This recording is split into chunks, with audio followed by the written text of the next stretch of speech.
This is Due South on WUNC News. I'm Leonida Inge. A new book celebrates the life of Sarah Keys Evans. She refused to sit in the Jim Crow section of an interstate bus before Rosa Parks. Ervin Griffin helped create a Sarah Keys Evans memorial. And then she said, how do you want to be remembered? And I remember her saying, I want to be known as a trailblazer for justice. The Sarah Keys Evans Memorial is in Roanoke Rapids, North Carolina. Ophelia Gould-Faison grew up in that area. You have to see it to appreciate what she went through at midnight in a sundown town. The book Riding into History and Bald Eagles at Lake Shelley Park on Due South. The news is next.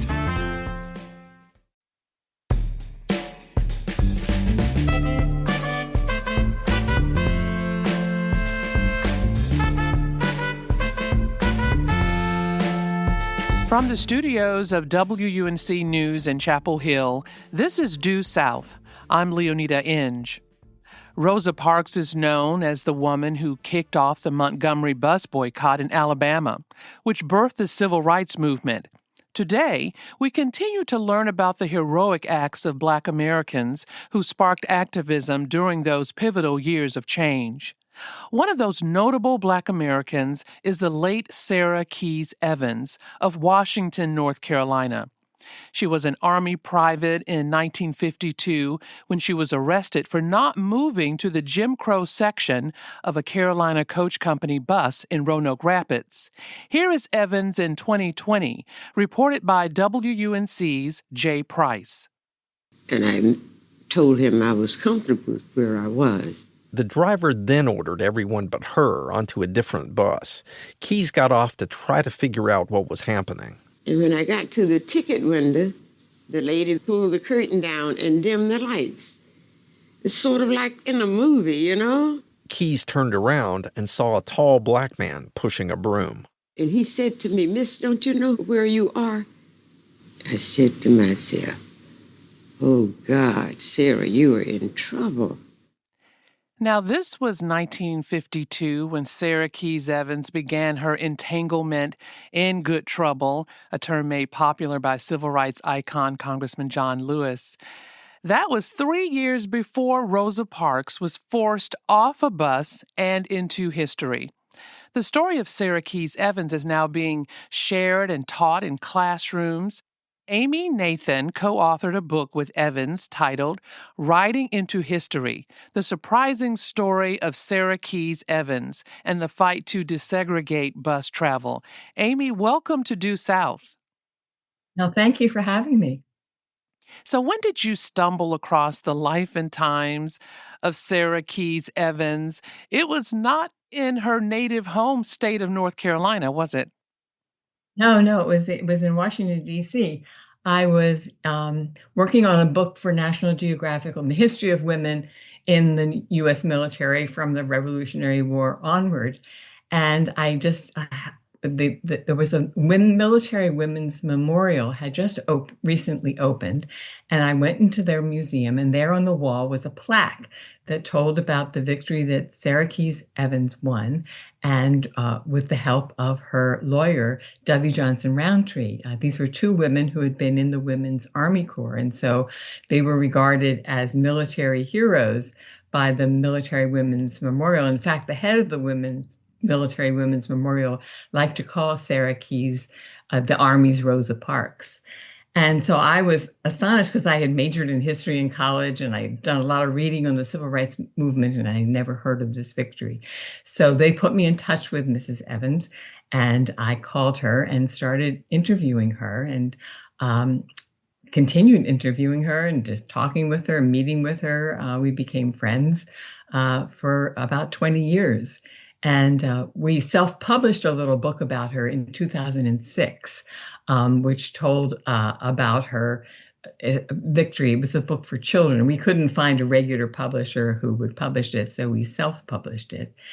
But it told the story, and it luckily found its way to Roanoke Rapids, where she had been arrested all those many years before. You know, it's a remarkable story.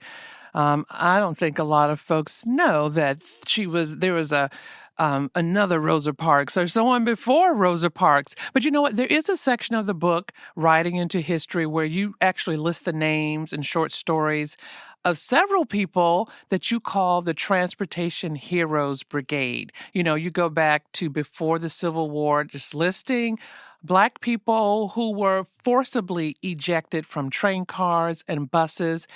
And I had forgotten, I saw Jackie Robinson's name even before he was a Major League Baseball star. This was in 1944 when he was in the U.S. Army. So why was it important to really include the list of all of those people as well? Oh, yes, it was to get across the idea to people that this was an entrenched um, aspect of our history, the idea of segregation and discrimination, and it was very, very hard to break it, but that Black people protested about it right from the beginning. It goes all the way back to stagecoaches, where sometimes stagecoach drivers wouldn't allow Black people to be on, or else they had to hold on to the outside of the stagecoach. One of the first victories is described in here from Elizabeth Jennings in New York City, who was ejected from a streetcar in New York City in 1854. And she won a victory at a court in Brooklyn, New York. But that ended segregation on the streetcar line she was on, but not the rest of the streetcars in New York City. And it took 10 years for that to happen. Her father formed a sort of a prototype of the NAACP, a group of encouraging people to get onto streetcars and get ejected and file suits. But it took years of using that kind of activist protest as well as legal documents to finally end segregation in New York City. And so I present that as an example of that's exactly what happened with Sarah Keyes all those many years later, and that it took a long time to finally win an end to that kind of segregation. And that was also, a lot of those cases were in the North, but still, Right. most Black people lived in the South. So now we have this 23-year-old Sarah Keyes wearing her uniform, a member of the U.S. Army Women's Army Corps. So tell me about that bus trip that she was making from New Jersey to North Carolina. Where was she headed? So she was stationed at the Army Hospital at Fort Dix in New Jersey, and she had just been promoted to be private first class. She was very proud of that. And this was her first trip home to Washington, North Carolina since joining the WACs. And so this was supposed to be a celebratory homecoming, and to show her parents that here she was succeeding on her own, earning a living and doing good work. She said she can fall asleep in a jiffy, and she basically slept for most of the trip all the way down. But when the bus reached North Carolina, a new driver took over, and he asked her to move to the back of the bus so a white Marine could take her seat. And she didn't at first understand what was going on. And she said, "Oh, no, I'm comfortable I'm right fine. where I am." I'm fine where I am. So she didn't move to the back, and they arrested her and kept her in a dirty jail cell. And then it was really nice that you played that excerpt from the interview that she did many years later, describing how she was treated by the chief of police there. And so when she did finally get home, and she told her father what had happened, he encouraged her to file a complaint, try to get the charges dropped. Well, they couldn't do that. That didn't succeed. So then he had contacts in Washington, D.C., who put him in touch with a new young Black lawyer who had just finished Howard Law School, Dovey Johnson Roundtree. And she took on Sarah's case as one of her first big major cases. And she had had a similar experience herself when she was in the Women's Army Corps during World War II. She was ejected from a bus because she wouldn't move to the back of the bus. So she understood personally what Sarah Keyes had gone through, and she was determined to stop that. Well, they were kind of ahead of their time, even though I would like to think this should have happened a long time ago. And then when they fought this case, in U.S. District Court for the District of Columbia, they refused to hear the case at first. And, Right. and so finally, in 1955, the Interstate Commerce Commission ruled in favor of Sarah Keyes. Right. And that was largely a result of a very good use of precedents that W. Johnson Roundtree used, as well as having the success of just the year before the passage by the Supreme Court of Brown versus Board of Education. So she could make the argument that if it's now illegal to have segregation in public schools, it should be illegal to have segregation in public transportation. But that victory was not enforced in the South for many years until the Freedom Rides came in 1961. And then newspapers around the world were filled with articles about young freedom riders being mistreated and arrested and treated very badly. And this was very bad publicity for the United States. And that forced Attorney General Robert F. Kennedy Sr. to order the ICC to finally enforce the Sarah Keyes Evans decision and a companion decision that was issued at the same time in 1955 on train travel. And we know a lot of white people were part of the Freedom Riders too. And, That's right, yeah. right. So it was a combination, just like I told you the story of Elizabeth Jennings, which was a combination of a legal victory plus some people protesting as well, causing some good trouble, as you said earlier in the episode. Well, let's take a break. We will be back with Amy Nathan, co-author of the new book, Writing into History, The Surprising Story of Sarah Keyes Evans and the Fight to Desegregate Bus Travel. Joining the conversation will include members of the Sarah Keyes Evans Public Art Project in Roanoke Rapids, North Carolina. This is Due South on WUNC News. I'm Leonida Inge.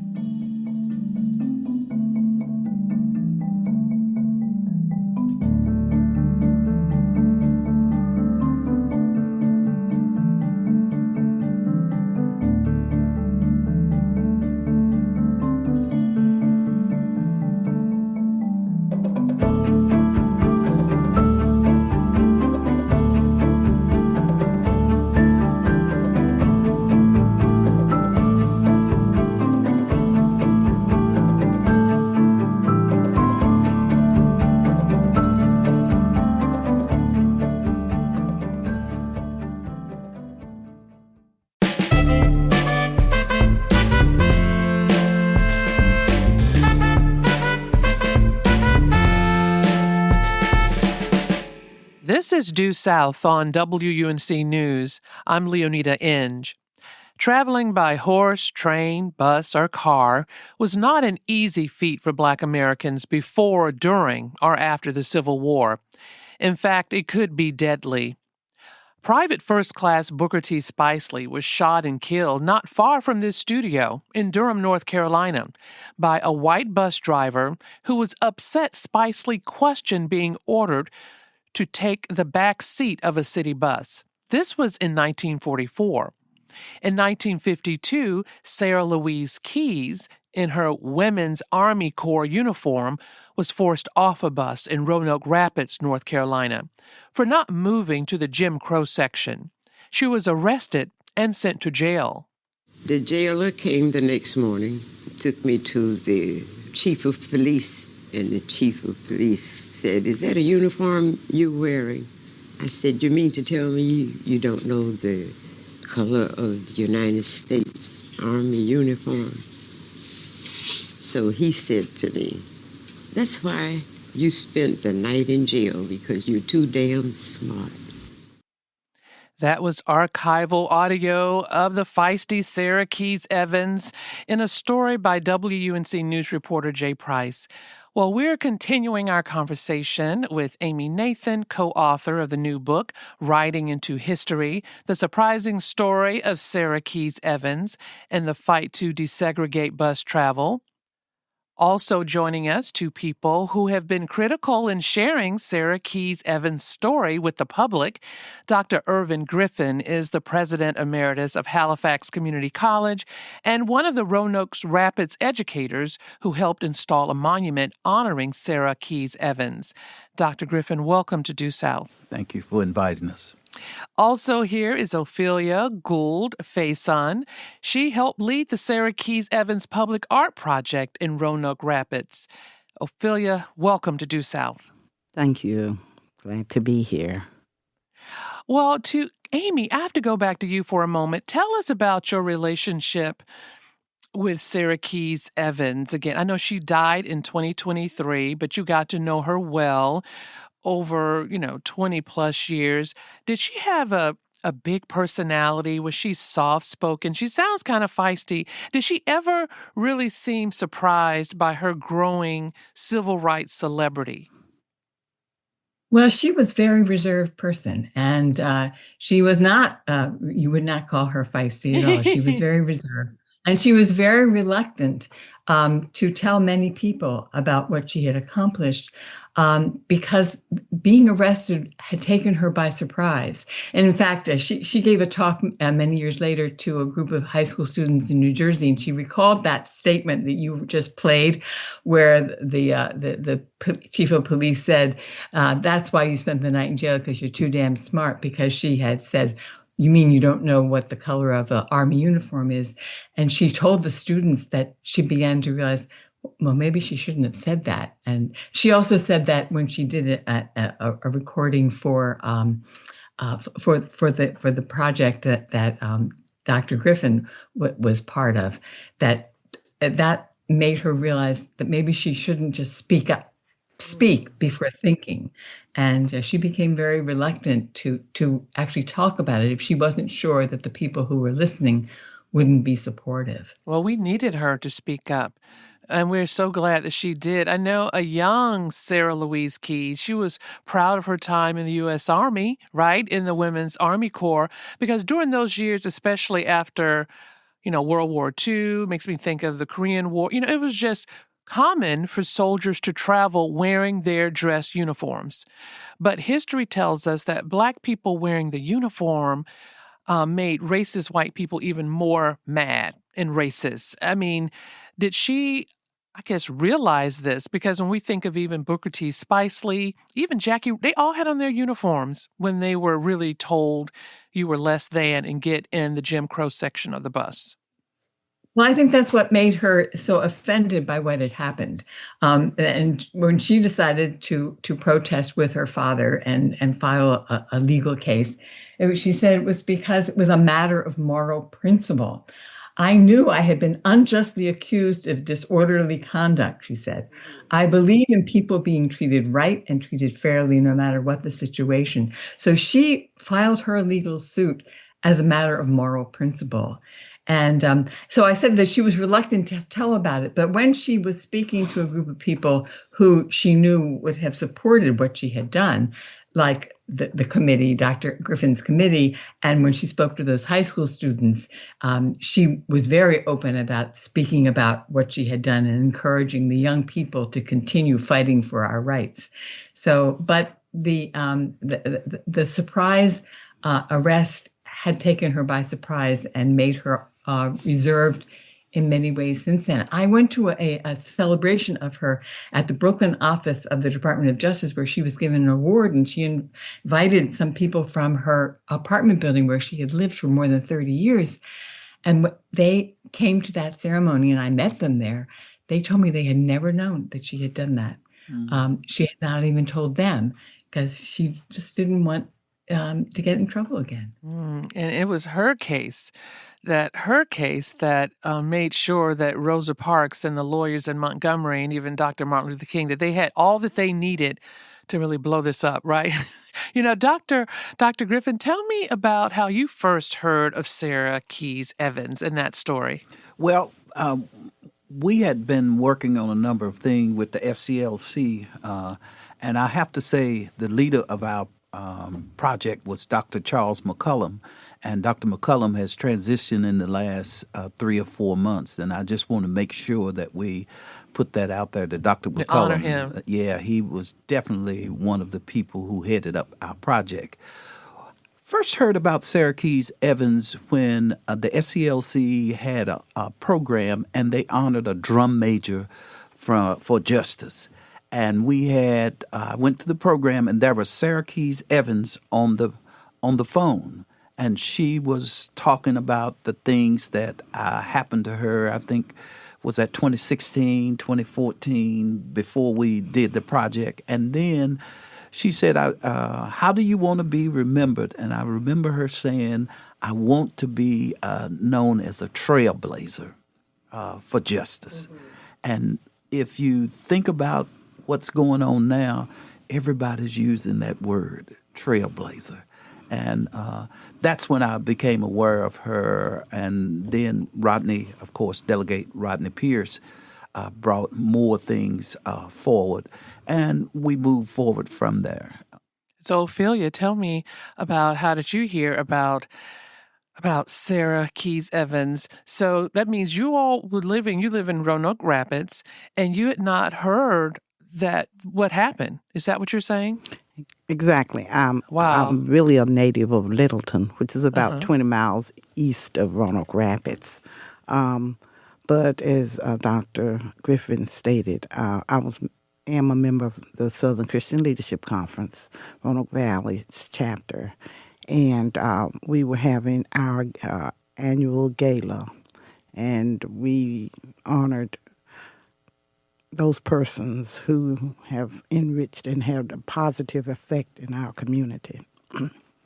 And so at that time, the late Dr. Charles McCullum Sr. Had encouraged that we honor Sarah Louise Keys Evans. That's how I found out about her, and then it just went from there. And got a group. A couple of us got together and explored how we could really let the community know who she is and how she has affected or did affect African Americans travel. Oh, bus travel. I mean, some of us definitely remember. I have a duplicated pile. Little green book. I do. You have yes. We all have these green books books. and these green books with these documents put together, and they didn't come out for a long time. It's just a set group of years where Black people in America could read the green book and see where they could safely stop and spend the night as they travel, mostly by car, across the country, especially from south to north. So it had to be, how much support? Roanoke Rapids, it's about 15,000 people. It's not a large city, but did the community embrace this effort to memorialize Sarah Keys Evans in some way?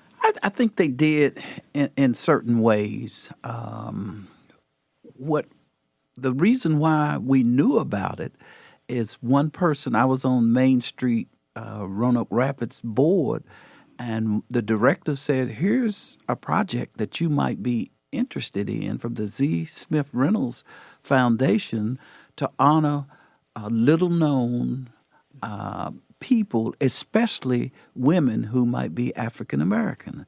And that was a project. That's how we got together with the initial project. And one of the things that you have to realize when you start doing your research, you found out certain things that may be, I call them uncomfortable conversations that people want you to just act like it didn't happen. Yes, it did. I'm sorry. We have to say these things. Otherwise, we can't get past them. And we went from there, and we went to every government in the county, asked them to give us a letter of support. We went to the Roanoke Rapids City Council, and I think Dr. McCullum made a presentation, and they endorsed it. even though it said some things about the city that, And about the police department. yes, and remnants may still be there. I think one of Ophelia's biggest things was she always wanted the city of Roanoke Rapids to give Sarah Keys Evans her money back for what she paid. Even sometimes an apology. Well, and that was never ever given formally to her. But since she was wrongly and now convicted of her actions, I felt deeply that they should have paid her $25, what it would have been worth in today's money, which I think at that time it was like $200 and almost $300.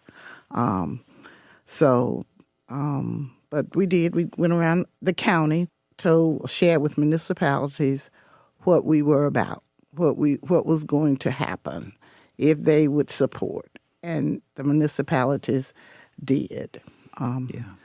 Well, this is Due South on WUNC News, and I'm speaking with Amy Nathan. She's the co-author of the book Writing into History. Also joining us is Dr. Ervin Griffin, who's one of the Roanoke Rapids educators who helped install a monument honoring Sarah Keys Evans. And Ophelia Gould-Faison is also from Roanoke Rapids. She served on the Sarah Keys Evans Public Art Project Committee. I have to go back to Amy because I know you talked to Sarah Keys Evans a lot, especially when you were putting this book together. I mean, what did she say about all the efforts going on in Roanoke Rapids to really remember her, honor her, memorialize her? Well, she was very happy. She was very pleased about it. But she was at first reluctant. They wanted her to do that recording that you played. And she was reluctant to tell the story again because every time she told the story of her arrest, it brought back the terror that she felt that night. And she didn't want to have to go through that again. There she was, almost 90 years old. But her family persuaded her that it was important for her to get the story told in her words. And so she did do it. And the committee sent a photographer and a videographer up to Brooklyn, New York, and we arranged for her to do this in a branch library of the Brooklyn Public Library, right near her apartment building, and she told this wonderful story, and you can hear many excerpts of it on the website of the memorial, and so I think she was very pleased that finally she was going to be given credit for the bravery that she had shown. So she was very pleased about it. Well, Dr. Griffin, can you describe what this memorial looks like? There was a big dedication. Yeah, we did have a big dedication, and I think it's 8 panels that tells her story. And the thing I remember about, and Sarah approved every panel. Did she? Yes. Yeah. And the thing that I remember, we had one panel where the police were holding her hands behind her back and all of that. She let us know real quickly they never touched me. And so it's pretty authentic, and our person who did the panels, we sit down just like we're doing right now, and we kind of imagine what it would be like during that time. And from that, he drew the panels, and it was just unbelievable what he came up with. Ophelia, what do you like about those panels and that display? Every time I go there, I just think about what she went through. I even take my grandkids there. I think it really lets us know, people of color, African Americans, you can, because of what she did, you can sit anywhere on, any transportation, airplane, train, wherever, if you have the funds to pay for the seat. Enough money, right? Then I pay for the seat to sit there, and no one can dictate to you. You cannot sit here, So, but it's amazing. You have to have to see it to appreciate what she went through at midnight in a sundown town. And not she's know. alive. She had to be scared, I'm sure, horrified, I'm sure she was. And back to the video, I'm so glad. I'm really happy that the Sarah Keys Evans Committee decided to send the videographer to New York to record, because that's very impactful. You know, we can sit here and talk about what we think she did, but coming from her and saying it really means, and it goes over much more impactful than what we can say about her. I think you asked Amy a question about what type of person she was. And I think when she got home that night, I don't even think she wanted to tell her parents the reason she was late, what took her so long to get there. But her father, who had given her instructions about what we now call express, to get on that express bus, she would not have to change seats. And so her father was encouraging her, look, we've got to go check this out. We've got to go back and see, because it was not right. And I think him supporting her gave her the courage to pursue it. And eventually, I guess the whole community, the whole South, the whole country now, we're so glad that they were able to speak up and get a lawyer, go to court. So now we know this piece of hidden history. And I since our time is running out, I just hope that this is in definitely school books and schoolhouses in North Carolina and Roanoke Rapids and in other places. So her name, of course, is right near Rosa Parks' name, right? Well, you know, Amy Nathan, Dr. Ervin Griffin, and Ophelia Gould-Faison, just thank you so much for your time and speaking on this topic today. Thank you. Well, thank you for having us. Amy Nathan is co-author of the new book, Writing into History, The Surprising Story of Sarah Keys Evans and the Fight to Desegregate Bus Travel. Dr. Ervin Griffin is the president emeritus of Halifax Community College, the first Black president of that college. And Ophelia Gould-Faison served on the Sarah Keys Evans Public Art Committee, which created the monument for Sarah Keys Evans. Sarah Keys Evans died in 2023. This is Due South on WUNC News. I'm Leonida Inge.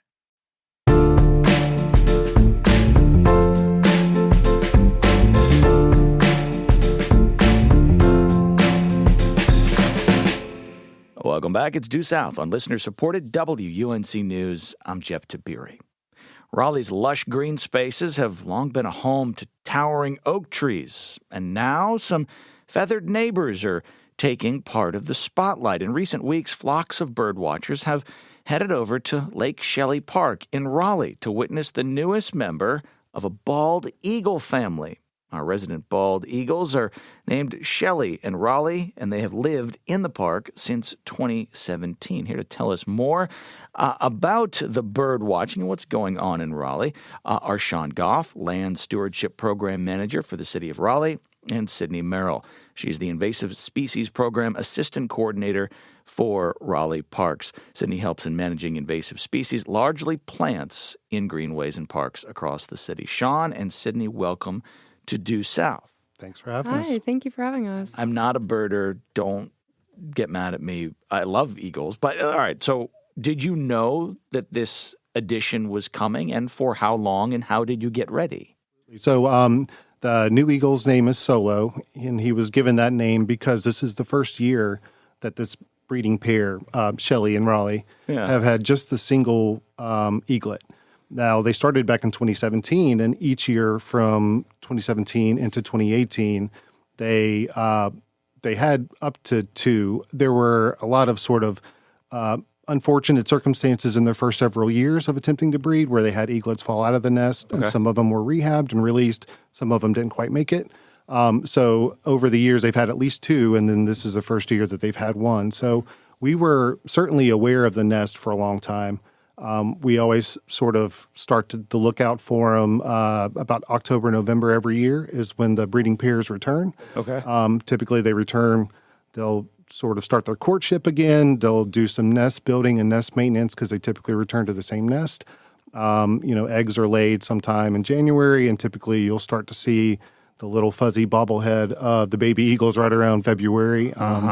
They'll hang out for several more months as they get bigger and learn to fly, and come June, July-ish, they'll typically kind of disperse, the adults and the juvenile.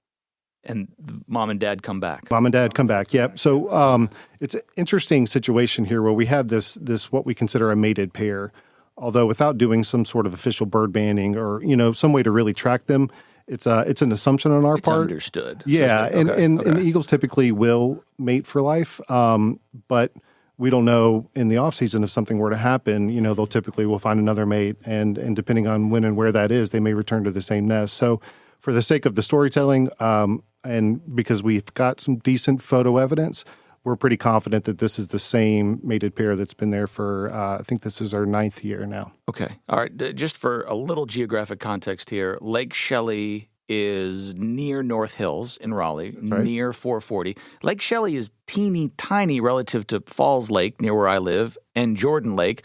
Why is there a family of eagles at Lake Shelley? Do we know? Can you... That's a great question. So I think it kind of speaks to the sort of population rebound we've seen over the past couple of decades where, previously in the 60s and 70s, bald eagle populations really tailed off primarily because of the use of DDT, the insecticide.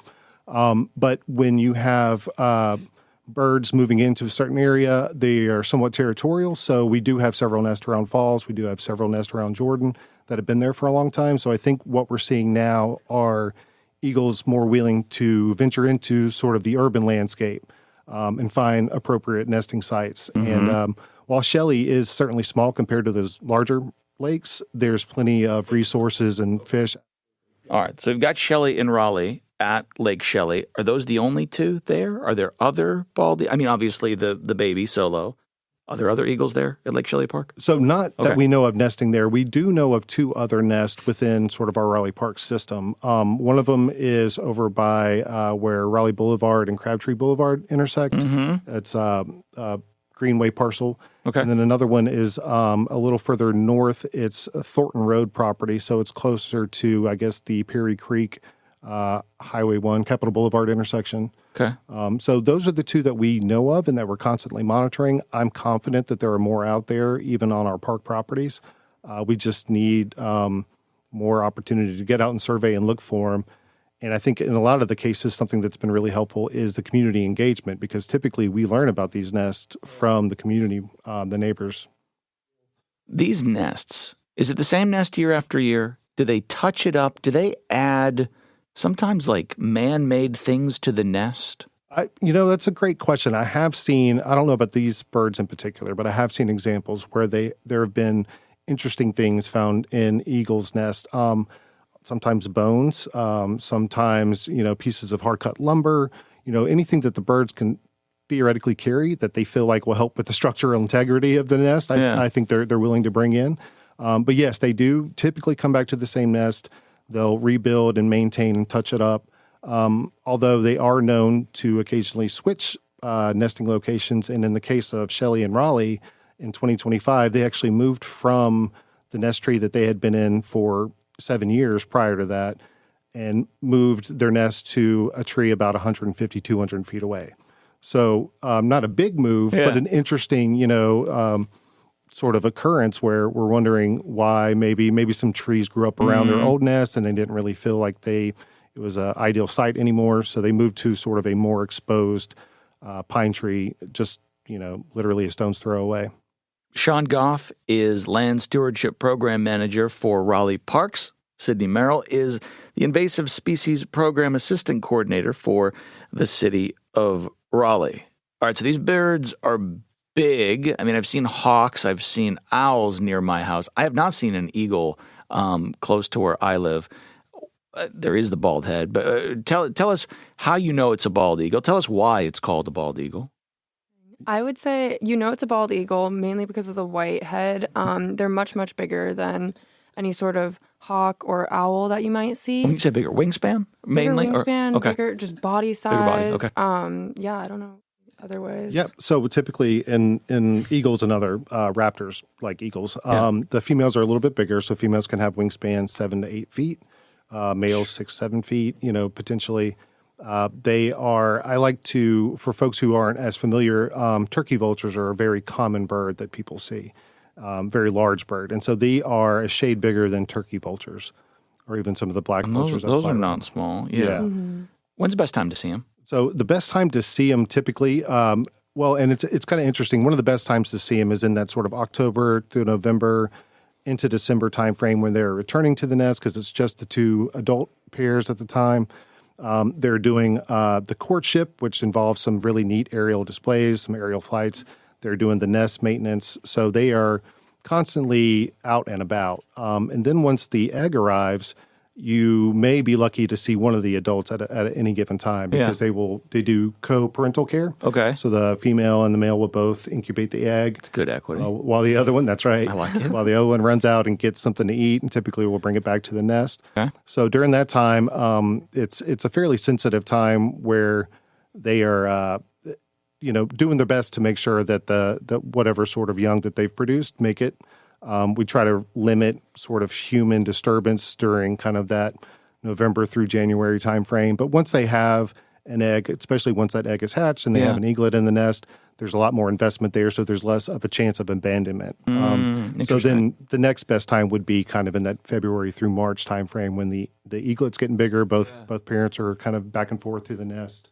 All right. Now, I'm interested for you to give us, admittedly, a Cliff Notes version of the history here. You mentioned DDT off the top.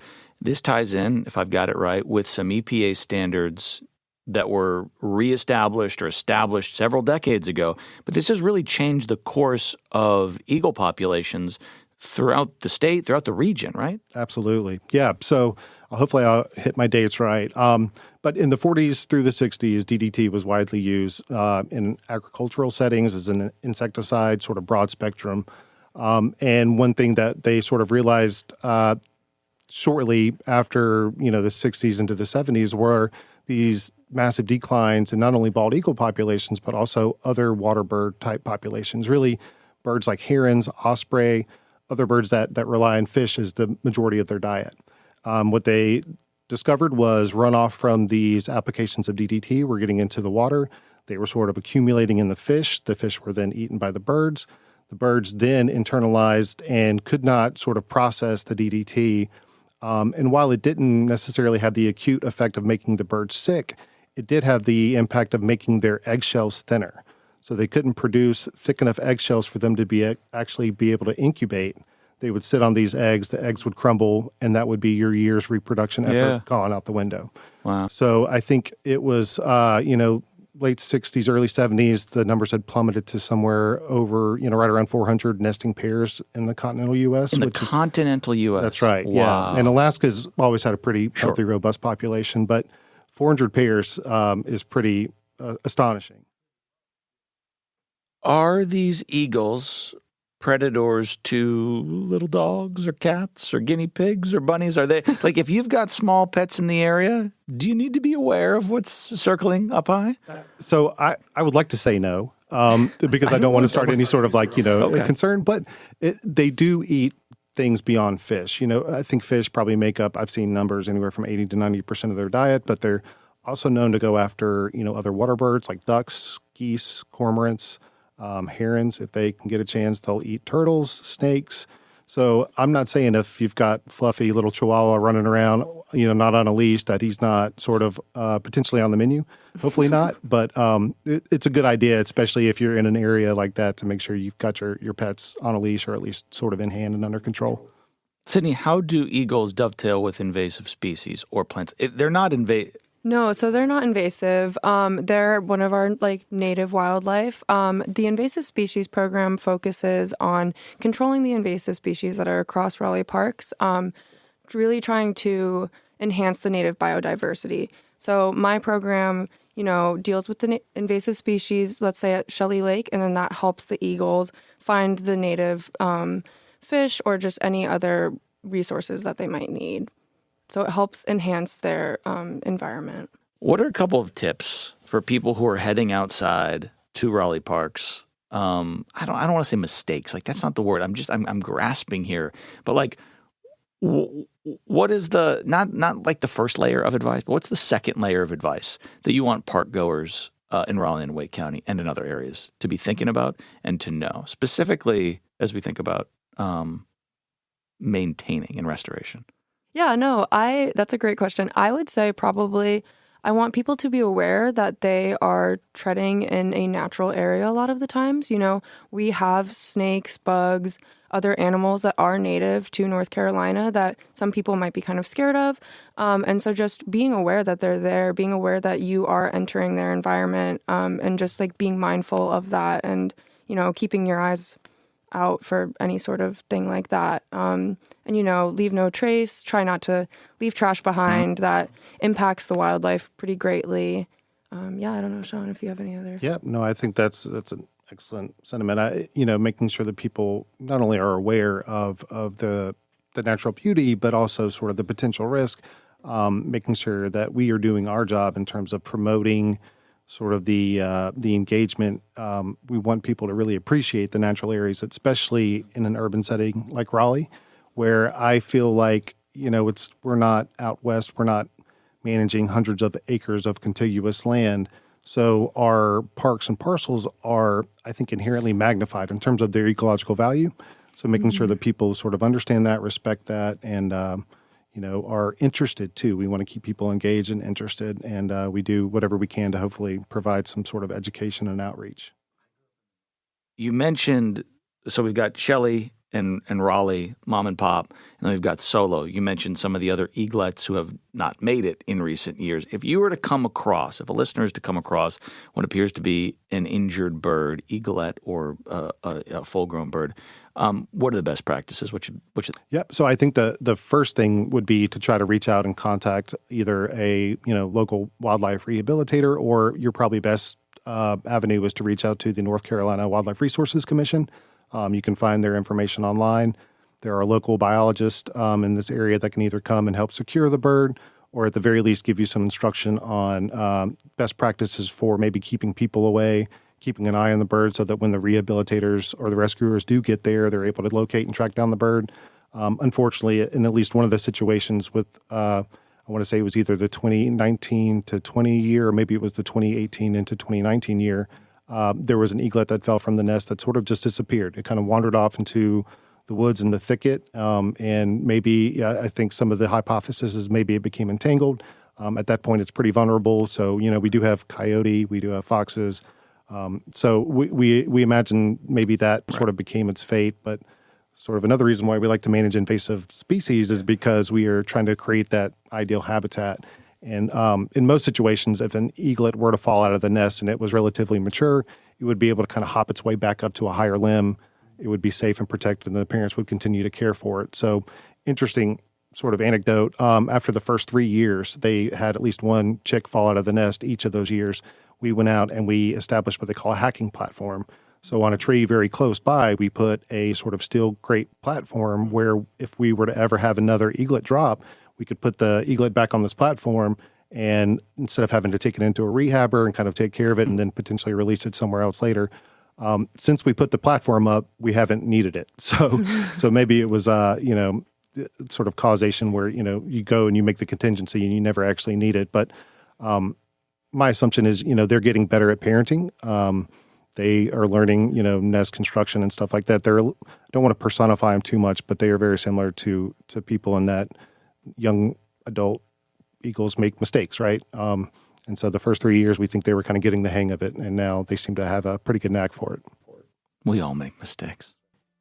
Shelley, Raleigh, and Solo can be seen at Shelley Lake Park in Raleigh. I want to say thanks to Sean Goff, Land Stewardship Program Manager for Raleigh Parks, and Sydney Merrill, who is the Invasive Species Program Assistant Coordinator for the City of Raleigh. Thanks for the conversation. Yeah, thank you.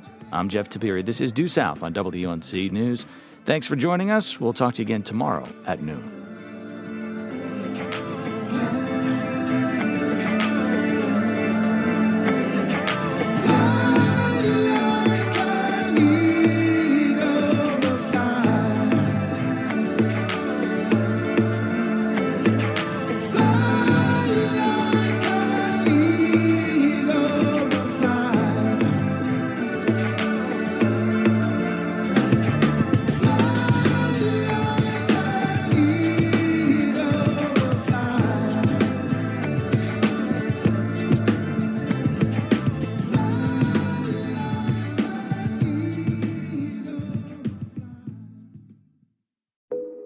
Each story you hear on Planet Money starts with a question.